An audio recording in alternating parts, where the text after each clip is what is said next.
Bismillahirrahmanirrahim. Assalamualaikum warahmatullahi wabarakatuh.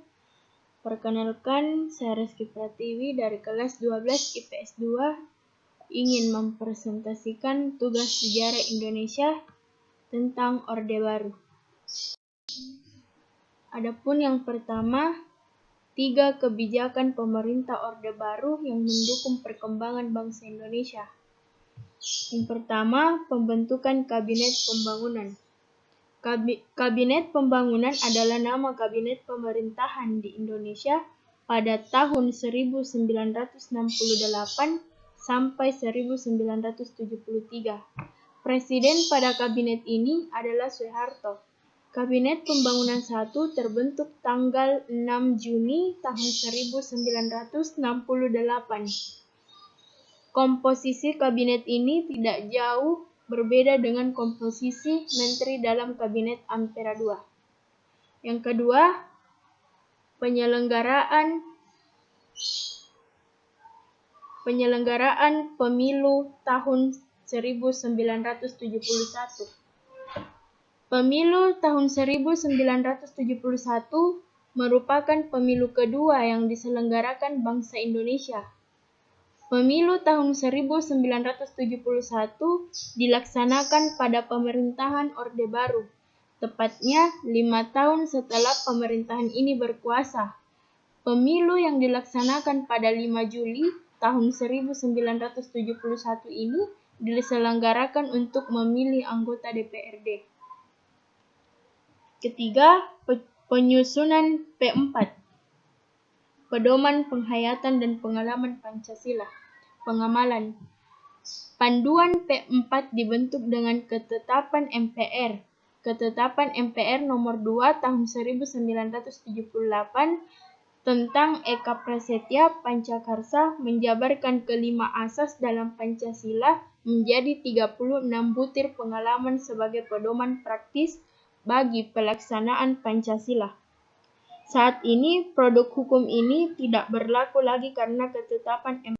Selanjutnya, 3 kebijakan Orde Baru yang membawa dampak negatif perkembangan Indonesia. Yang pertama, pemerintah bersifat otoriter sehingga semua kegiatan masyarakat diatur oleh tindakan Orde Baru dalam politik luar negeri. Akibatnya masyarakat tidak bisa leluasa dalam berkarya. Kedua, pada masa Orde Baru, atmosfer politiknya tidak sehat karena hanya ada satu partai lambang kekuasaan absolut sedangkan yang dua hanya sebagai tambahan saja. Ketiga, perwakilan rakyat hanya sebagai lambang saja karena pada dasarnya hanya untuk melanggengkan kekuasaan pada saat itu. Yang keempat, di bidang ekonomi, orang-orang tertentu yang berada di lingkungan sekitar para penguasa akan bisa menikmati kemudian berbisnis.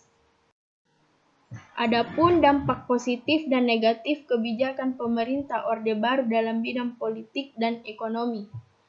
Dampak positifnya yaitu pertumbuhan ekonomi yang cukup tinggi karena keberhasilan pembangunan yang bisa dilihat dengan nyata.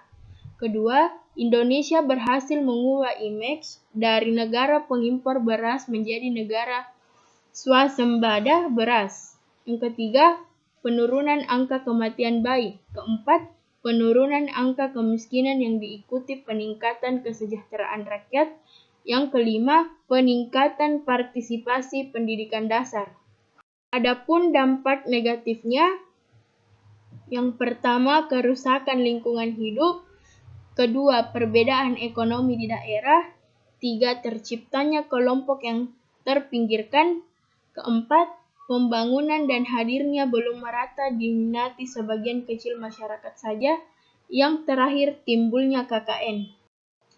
Kurang dan lebihnya mohon dimaafkan. Sekian dan terima kasih. Wassalamualaikum warahmatullahi wabarakatuh.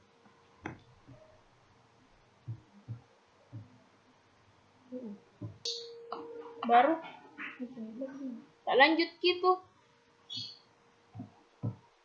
Nah, resep nakas itu. Tak lanjut gitu.